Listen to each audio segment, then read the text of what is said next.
Halo teman-teman semua, kami dari kelompok Luminara akan menjelaskan mengenai topik audit TI dan proses audit TI, serta alat dan teknik yang digunakan dalam audit TI, dan framework, tata kelola dan strategi TI, standar manajemen risiko, dan standar manajemen proyek dalam kontrol dan audit sistem informasi.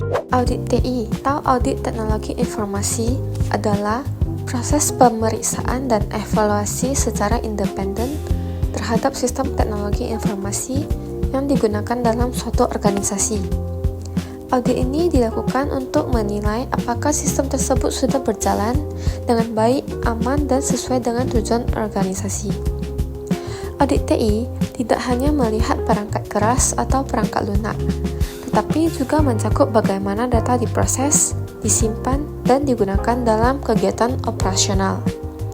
Auditor akan mengevaluasi apakah sistem mampu menghasilkan informasi yang akurat dan dapat dipercaya, serta apakah terdapat kontrol yang cukup untuk melindungi data dari kesalahan maupun penyalahgunaan. Selain itu, audit TI juga bertujuan untuk memastikan bahwa penggunaan teknologi benar-benar mendukung efektivitas dan efisiensi kerja organisasi. Dengan adanya audit, perusahaan dapat mengetahui kelemahan dalam sistem, mengurangi risiko seperti kebocoran data ataupun kesalahan informasi, serta mendapatkan rekomendasi untuk perbaikan. Proses audit TI. Proses audit TI dilakukan secara sistematis melalui beberapa tahapan agar hasil audit dapat akurat dan dapat dipercaya. Tahapan pertama yaitu perencanaan audit atau audit planning, di mana auditor menentukan tujuan, ruang lingkup, jadwal, serta area yang akan diaudit.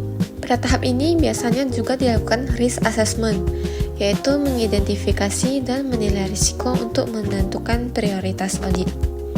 Tahapan kedua ada preliminary review, yaitu memahami lingkungan TI, sistem yang digunakan, serta kebijakan yang berlaku dalam organisasi.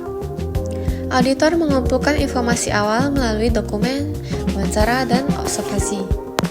Tahapan ketiga ada pelaksanaan audit. Pada tahap ini, auditor melakukan pengujian terhadap kontrol yang ada, mengumpulkan bukti, serta menganalisis apakah sistem yang berjalan sesuai dengan standar dan prosedur yang ditetapkan. Setelah itu, dilakukan evaluasi hasil, yaitu menilai temuan audit dan mengidentifikasi kelemahan atau risiko yang ada dalam sistem. Tahap terakhir ada pelaporan atau reporting, di mana auditor menyusun laporan yang berisi temuan, dampak risiko, serta rekomendasi perbaikan yang dapat dilakukan oleh manajemen untuk meningkatkan sistem TI. Alat dan teknik yang digunakan dalam audit TI. Dalam audit TI digunakan berbagai alat dan teknik untuk membantu auditor dalam menganalisis sistem dan data secara lebih efektif. Adapun alat sebagai berikut. Yang pertama ada audit productivity tools, yaitu membantu otomatisasi pekerjaan audit seperti perencanaan, dokumentasi, dan pengolahan data.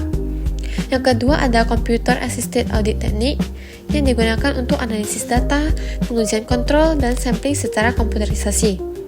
Yang ketiga ada computer forensic tools, yang digunakan untuk investigasi dan analisis bukti digital. Adapun teknik sebagai berikut. Yang pertama ada sistem documentation, seperti flowchart, DFD, dan ERD untuk memahami alur sistem. Yang kedua ada flowcharting, untuk memvisualisasikan proses dan menemukan kelemahan. Yang ketiga ada teknik sampling, yaitu untuk memilih data yang akan kita uji. Yang keempat adalah analisis data atau histogram modeling comparative analysis untuk menemukan pola atau kesalahan. Yang terakhir ada pendekatan audit.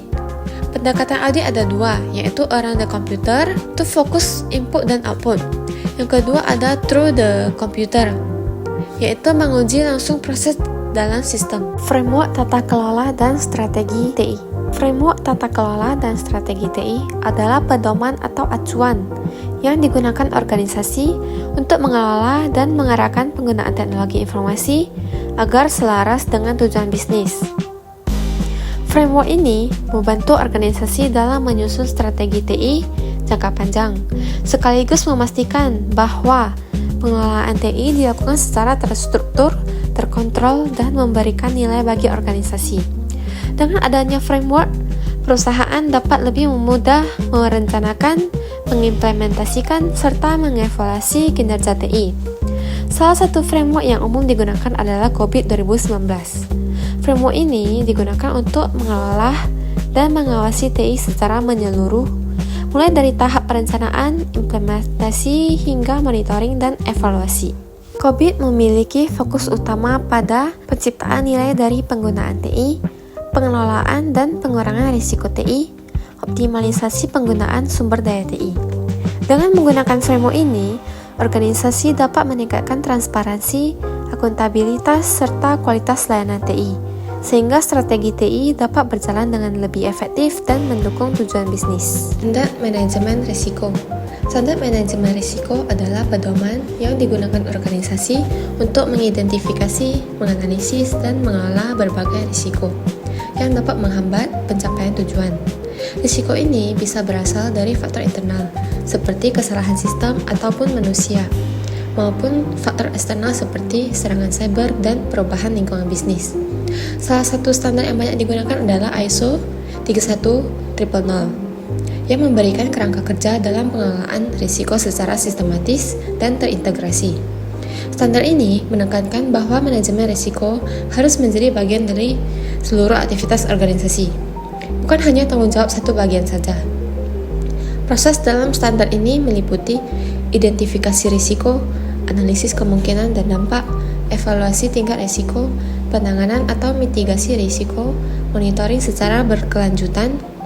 Dengan menerapkan standar manajemen risiko, organisasi dapat mengurangi potensi kerugian, meningkatkan kesiapan menghadapi masalah, serta mendukung pengambilan keputusan yang lebih baik. Standar manajemen proyek. Standar manajemen proyek adalah pedoman yang digunakan untuk merencanakan, mengorganisasi, melaksanakan, serta mengawasi proyek agar dapat diselesaikan sesuai dengan tujuan yang ditentukan. Standar ini membantu memastikan proyek berjalan tepat waktu, sesuai anggaran, dan memenuhi kualitas yang diharapkan. Dalam konteks teknologi informasi, manajemen proyek sangat penting karena banyak kegiatan organisasi berbentuk proyek, seperti pengembangan sistem, implementasi software, atau transformasi digital. Tanpa pengelolaan yang baik, proyek berisiko mengalami keterlambatan, pembengkakan biaya, ataupun bahkan gagal. Salah satu standar yang umum digunakan adalah Project Management Body of Knowledge. Standar ini menjelaskan praktik terbaik dalam manajemen proyek melalui 5 tahapan, yaitu yang pertama ada initiation atau inisiasi proyek, yang kedua ada planning atau perencanaan, yang ketiga ada execution atau pelaksanaan, yang keempat ada monitoring dan controlling atau yang disebut juga dengan pengawasan, yang kelima ada closing yaitu penyelesaian proyek.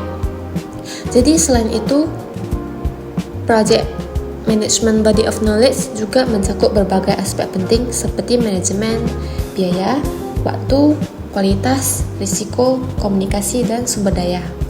Demikian yang dapat kelompok kami sampaikan. Terima kasih.